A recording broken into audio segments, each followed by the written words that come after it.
Good morning everyone. Welcome back to your channel Scientia. जैसे कि आप लोग जानते हैं, हमने सीरीज़ स्टार्ट की हुई है हमारे पीटेट और सीटेट एग्ज़ाम के लिए, जो कि बहुत ही ज़्यादा इम्पॉर्टेंट है, एमसीक्यू सीरीज़। ठीक है जी, उसी को कंटिन्यू करते हुए आज हम हमारा नेक्स्ट चैप्टर करने वाले हैं, जो कि बहुत इम्पॉर्टेंट है। हम हमारे फर्स्ट 2 चैप्टर कंप्लीट कर चुके हैं। ये जो है हमारी थर्ड वीडियो है एमसीक्यू सीरीज़ पे। अगर आपने फर्स्ट 2 कंप्लीट नहीं किए तो पहले उनको कंप्लीट कर लीजिए, सो दैट आपको कोई भी प्रॉब्लम ना आए जो आपके फर्स्ट 2 चैप्टर्स हैं, और आपको आइडिया हो जाता है एमसीक्यूज़ देख के कि कौन से एमसीक्यूज़ बन रहे हैं और कैसे एमसीक्यूज़ बन रहे हैं इन चैप्टर में से। ठीक है जी, लेट अस स्टार्ट। आज का जो हमारा चैप्टर है chapter 3, matter and it's states. आज जितने भी हम एमसीक्यूज़ करेंगे वो बेस्ड होंगे मैटर पे, इसकी जो स्टेट्स थी, कौन सी प्रॉपर्टीज़ थी। ठीक है जी, कौन कौन सी प्रॉपर्टीज़ थी, ये सभी पे बेस्ड होंगे आपके एमसीक्यूज़। मेनली 1 और 2 मार्क्स के क्वेश्चन आते हैं। सो हमने ये 1 और 2 मार्क्स क्या है मिस नहीं करने, हमने ये भी क्या है अडेप्ट करने हैं, मीन्स लेनी है। तो उसी को ध्यान में रखते हुए आज हम हमारा नेक्स्ट टॉपिक स्टार्ट कर रहे हैं एमसीक्यूज़ का। Late us discuss. आपकी थर्ड सीरीज़ है और फर्स्ट एमसीक्यू है इसका। Burning of a candle is a, जब कैंडल बर्न होती है तो वो कौन सा चेंज है? Physical change, chemical change, no change, both A and B, या फिर दोनों ही चेंज है, फिजिकल भी है और केमिकल भी है। देखिए, पहले आप खुद आंसर कीजिए, अपनी नोटबुक पे नोट डाउन कीजिए आपका करेक्ट आंसर क्या है, देन आंसर मैच कीजिए। डिस्कस करते हैं हमारा फर्स्ट क्वेश्चन। देखिए, मान लीजिए ये एक कैंडल है जो बर्न हो रही है। कैंडल क्या हो रही है? बर्न। जब भी एक कैंडल बर्न होती है तो इसका करेक्ट ऑप्शन बता देती हूँ, पहले डी आएगा, both A and B. Physical change भी होता है और केमिकल चेंज भी होता है। देखिए, फिजिकल चेंज कैसे? जब ये हीट हो रही है, देखिए बर्न हो रही है, तो क्या है, कैंडल क्या है, कैंडल की जो वैक्स है, वैक्स मेल्ट हो रही है ना, किस में? वैक्स क्या है, मेल्ट हो रही है।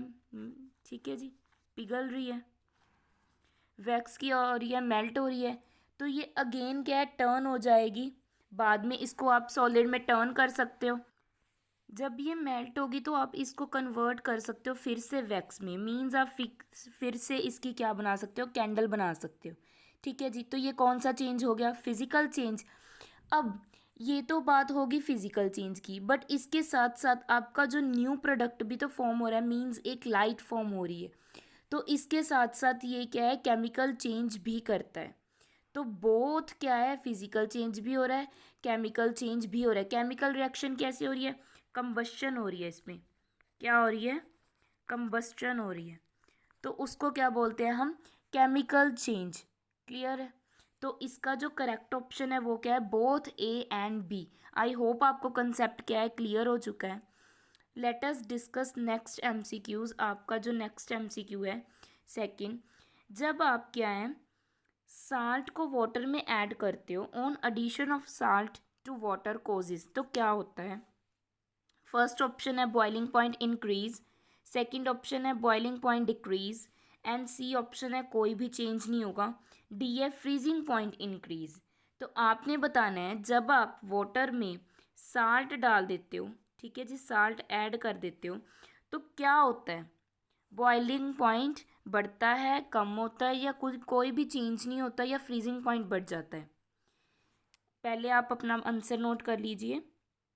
हाँ जी, तो इसका जो करेक्ट ऑप्शन है वो है बॉइलिंग पॉइंट इंक्रीज। जितना भी आप क्या है साल्ट डालोगे वाटर में, वो बॉइलिंग पॉइंट इंक्रीज कर देगा। बॉयल क्या है, लेट होगा। ठीक है जी, वैसे तो कितना बॉइलिंग पॉइंट होता है वाटर का? 100 डिग्री सेल्सियस। बट जब आप बॉयल करोगे तो उसका बॉइलिंग पॉइंट क्या हो जाएगा? इंक्रीज हो जाएगा। क्लियर? नेक्स्ट बात करते हैं हमारे नेक्स्ट एमसीक्यू की। थर्ड एमसीक्यू, ध्यान से पढ़िएगा।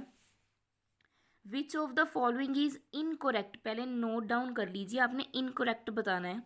स्टेट्स ऑफ मैटर, इनमें से कौन सी जो स्टेट है मैटर की वो इनकोरेक्ट है, गलत बताई हुई है? फर्स्ट ऑप्शन देखिए, the force of attraction between the gas particles is very less. जो फोर्स ऑफ अट्रैक्शन होती है गैसेस के पार्टिकल्स में, वो क्या होती है? लेस। सेकंड है plasma consist of super energetic and super excited particles.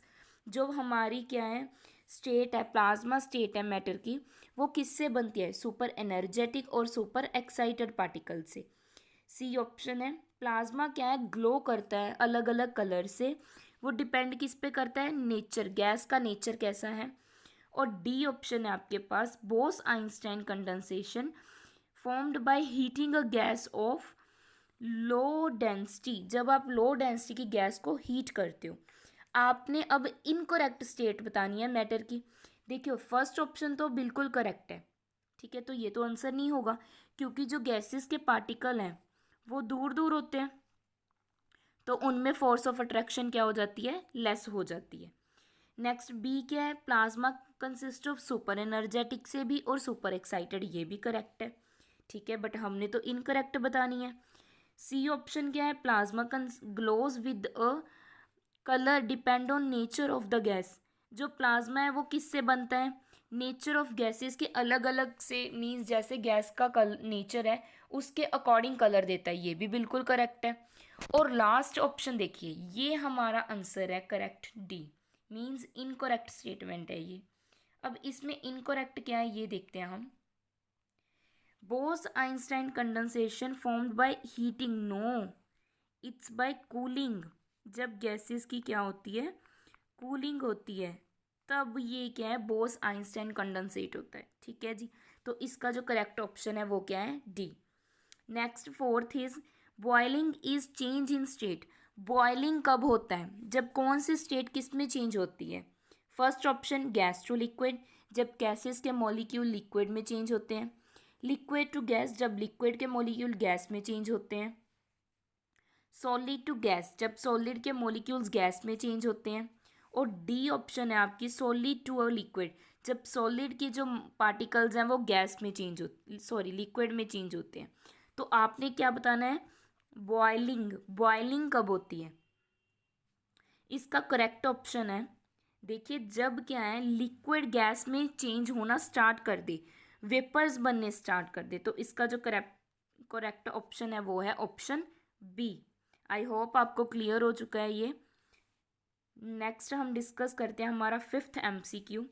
In which states distance between particles is greatest. कि पार्टिकल्स का जो डिस्टेंस है वो बहुत ज़्यादा होता है, कौन सी ऐसी स्टेट है। देखिए फर्स्ट ऑप्शन है गैसेस, सेकंड ऑप्शन है लिक्विड, सी ऑप्शन है आपकी सॉलिड्स एंड डी ऑप्शन है बोथ ए एंड बी, दोनों में, ए में भी और बी में भी, मतलब गैसेस में भी और लिक्विड में भी। आपने क्या अपना करेक्ट ऑप्शन बताना है कि किस में क्या है डिस्टेंस पार्टिकल्स में ज़्यादा होता है। देखिए इसकी हमने बात भी की हुई है और इसका जो करेक्ट ऑप्शन है वो है ए ऑप्शन। कैसे, देखिए मान लीजिए ये सॉलिड है, ये लिक्विड है और ये क्या है गैसियस है। जो सॉलिड के पार्टिकल्स होते हैं तो वो तो बिल्कुल साथ साथ होते हैं, मीन्स इनमें स्पेसिंग भी नहीं होती ज़्यादा। बट जो लिक्विड के पार्टिकल्स होते हैं वो थोड़ा दूर दूर होते हैं, ठीक है जी। बट जो गैसेस के पार्टिकल्स होते हैं वो बहुत दूर दूर होते हैं, तो इनमें क्या है सबसे ज़्यादा क्या है डिस्टेंस होता है पार्टिकल्स में। क्लियर, तो इसका जो करेक्ट ऑप्शन है वो है ए ऑप्शन। नेक्स्ट हम हमारे सिक्स्थ ऑप्शन सिक्स्थ क्वेश्चन की बात करते हैं। When two gases mix together they are said to. जब टू गैसेस मिक्स करती हैं आपस में तो उस प्रोसेस को क्या कहा जाता है। फर्स्ट ऑप्शन है इवेपोरेट, सेकंड ऑप्शन है मेल्टिंग, सी ऑप्शन है कंडेंसेट एंड डी ऑप्शन है डिफ्यूज़न। आपने बताना है कि कौन से प्रोसेस में टू गैसेस मिक्स हो जाती हैं, इसका करेक्ट ऑप्शन क्या है। तो इसका जो करेक्ट ऑप्शन है वो है, आई होप आपने अपनी नोटबुक्स में नोट कर लिया होगा, इसका जो करेक्ट ऑप्शन है वो है डी डिफ्यूज़न। उस प्रोसेस को बोलते हैं डिफ्यूज़न, जब टू गैसेस आपस में क्या हो जाती हैं, मिक्स्ड हो जाती हैं, वो कोई भी गैसेस हो सकती हैं, ठीक है जी। नेक्स्ट हम हमारे नेक्स्ट एमसीक्यू की बात करते हैं, that is seventh numerical, sorry MCQ. Which one of the following is correct. अब आपने करेक्ट स्टेटमेंट बतानी है, इसको तो अंडरलाइन कर लीजिए, चाहे सर्कल लगा लीजिए सो दैट आप गलती नहीं कीजिए ना करें। फर्स्ट ऑप्शन देखिए, gases are easy to compress than solid. Gases को आप इजीली कंप्रेस कर सकते हो, gases can not compress, gases को कंप्रेस ही नहीं कर सकते। Solid are easily compressed, solid को आप इजीली कंप्रेस कर सकते हैं। और D, liquid can not be compressed, liquid को आप कंप्रेस नहीं कर सकते। आपने क्या बताना है, करेक्ट ऑप्शन बताना है कि इनमें से कौन सा करेक्ट है। देखिए पहले मैं आपको समझा देती हूँ। सॉलिड को आप कंप्रेस नहीं कर सकते, सॉलिड की सबसे कम कंप्रेसिबिलिटी होती है, कर ही नहीं सकते हो। लिक्विड को भी आप मिनिमम कंप्रेस कर सकते हो, बट आप सबसे ज़्यादा कंप्रेस किसको कर सकते हो, गैसेस को कर सकते हो। गैसेस किस में चेंज हो जाता है, लिक्विफाई में। ये आपने पढ़ा होगा, 9th क्लास में है ये, कि गैसेस किस में चेंज होते हैं, लिक्विफाई में। ठीक है जी। जब आप गैसेस को क्या करते हो, कंप्रेस करते हो, प्रेशर अप्लाई करते हो, क्या अप्लाई करते हो, प्रेशर अप्लाई करते हो, तो गैसेस किस में चेंज हो जाती हैं, लिक्विड में। तो अभी आप इजीली बता सकते हो कि इनमें से करेक्ट ऑप्शन कौन सा है। इनमें से हमारा करेक्ट ऑप्शन है फर्स्ट ए, गैसेस को आप इजीली कंप्रेस कर सकते हो। देन सॉलिड, सॉलिड को आप कंप्रेस ही नहीं कर सकते, बट गैसेस को आप इजीली कर सकते हो। ठीक है जी। नेक्स्ट हम हमारे 8th MCQ की बात करते हैं।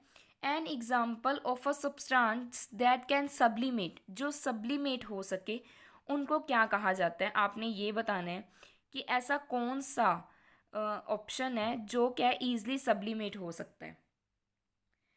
देखिए फर्स्ट ऑप्शन है आइस, बर्फ, बी ऑप्शन है नाइट्रोजन, सी ऑप्शन है आयोडीन, डी ऑप्शन है आयरन।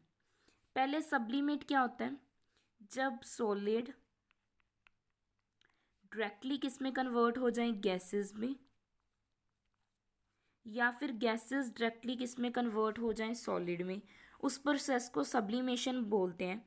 और सब्लिमेट उस सब्सटेंस को बोलते हैं जो ये प्रोसेस करता है। ठीक है जी। तो देखिए इनमें से कौन सा पार्टिकल या सब्सटेंस ऐसा है जो डायरेक्ट क्या है, गैसेस में चेंज हो जाता है, solid to gases. Ice, nitrogen, iodine, iron.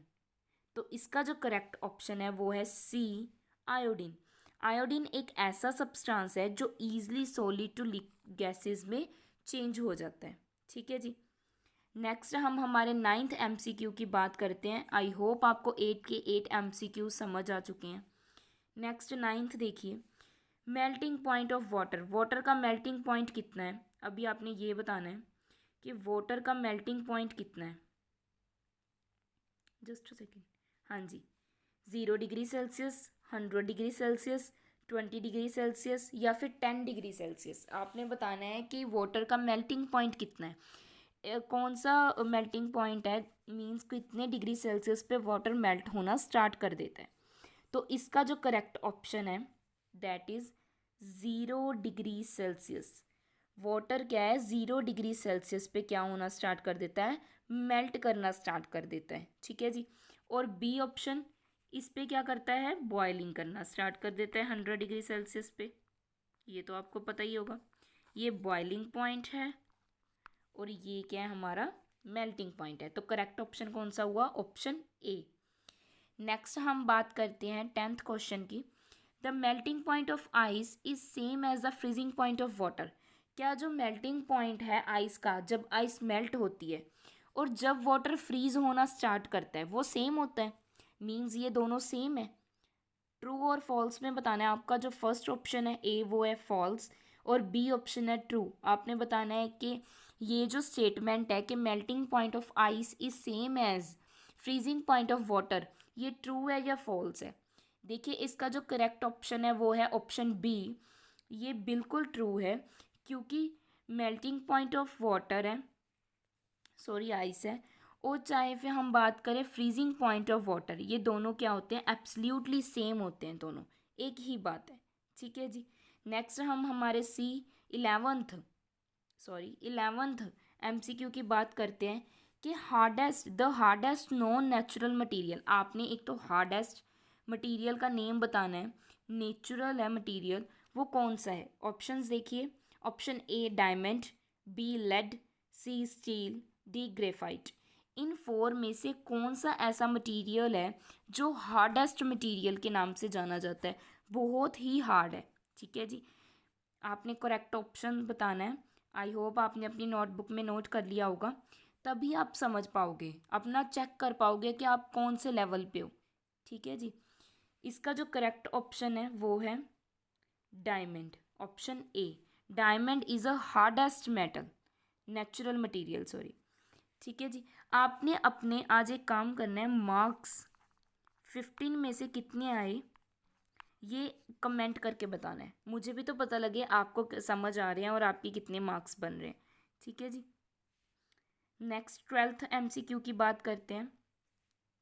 Convert 100 degree Celsius boiling water into kelvin. Kelvin में कन्वर्ट करना है आपने 100 डिग्री सेल्सियस को। 100 डिग्री सेल्सियस को आपने केल्विन में चेंज करना है, जो टेम्परेचर की यूनिट है एक। ठीक है जी। कैसे चेंज करते हैं, पहले ऑप्शंस देख लेते हैं। ए 373 केल्विन, बी 273 केल्विन, सी 100 केल्विन, डी 173 केल्विन। आपने बताना है इनमें से करेक्ट ऑप्शन क्या है। देखिए आप अपना कीजिए, मतलब अपना करेक्ट ऑप्शन नोट कीजिए। अब मैं बताती हूँ कन्वर्ट कैसे करते हैं। आप 100 डिग्री सेल्सियस में अगर 273 ऐड कर दोगे तो वो किस में चेंज होता रहता है, केल्विन में। कितना आ गया, 373 केल्विन। तो इसका जो करेक्ट ऑप्शन हुआ कौन सा हुआ, ऑप्शन ए। 373 केल्विन किसके इक्वल होता है, 100 डिग्री सेल्सियस के।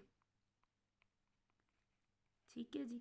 और ये क्या इसका करेक्ट ऑप्शन है, जो आपने ध्यान रखना है कि आप क्या है डिग्री सेल्सियस को बॉइलिंग में कैसे कन्वर्ट कर सकते हो। आपको अगर बताओ, मैं पूछ लूँ कि केल्विन को आप बॉइलिंग में कैसे कन्वर्ट कर सकते हो, तो आप कैसे करोगे। सॉरी, बॉइलिंग को आप degree Celsius, just a second, sorry, आपने केल्विन को अब डिग्री सेल्सियस में कन्वर्ट करना है, तो आप कैसे करोगे। अगर आपने केल्विन को डिग्री सेल्सियस में कन्वर्ट करना है तो आप कैसे करोगे, -273 करके। ठीक है, अभी तो आपने ऐड किया ना, ऐड किया जब आप केल्विन में बदल रहे हो। अगर केल्विन टू डिग्री सेल्सियस जाना है तो आप क्या करोगे, -273 डिग्री, -273। ठीक है जी। तो किस में आ जाएगा आपका, डिग्री सेल्सियस में आ जाएगा। ठीक है जी। नेक्स्ट आपका 13 है। Which one has more burn, steam और बॉइलिंग पॉइंट। किसका बर्न क्या है, ज़्यादा होता है, स्टीम का या फिर हमारे बॉइलिंग वाटर का। कौन क्या है इफ़ेक्ट डालता है, मोर, किसका असर ज़्यादा है। देखिए, ऑप्शन ए है स्टीम, ऑप्शन बी है वाटर, ऑप्शन सी है दोनों का इक्वल इफेक्ट होगा। आपने बताना है किसका बर्न ज़्यादा होगा, स्टीम का या बॉइलिंग वाटर का। इसका जो करेक्ट ऑप्शन है वो है स्टीम। स्टीम क्या है, ज़्यादा इफेक्ट डालेगा, ज़्यादा बर्न करेगी as comparison to boiling water. Clear है। नेक्स्ट हम बात करते हैं 14th की। The rate of evaporation effect, जो इवेपोरेशन है वो किस किस चीज़ पे अफेक्ट करती है। फर्स्ट है सरफेस एरिया, सरफेस एरिया पे, बी टेम्परेचर पे, सी विंड स्पीड पे, डी ऑल ऑफ दीज, या सभी पे। इवेपोरेशन क्या होती है, जब क्या है कोई भी लिक्विड वेपर में चेंज हो, उसको क्या बोलते हैं, इवेपोरेशन। ठीक है जी। आपने बताना है क्या क्या चीज़ें इफ़ेक्ट करती हैं, सरफेस एरिया, विंड स्पीड, या फिर टेम्परेचर, या डी ऑल ऑफ दीज। इसका जो करेक्ट ऑप्शन है वो आएगा ऑल ऑफ दीज। ये जो 4 की 4 है, मीन्स 3, सरफेस एरिया है, विंड स्पीड है, टेम्परेचर है, इसके अलावा क्या होती है, ह्यूमिडिटी। ह्यूमिडिटी का कम होना वो भी क्या करता है, इफेक्ट करता है। ठीक है जी। ये 4 की 4 जो पॉइंट्स हैं वो इफेक्ट किसको करती हैं, इवेपोरेशन को।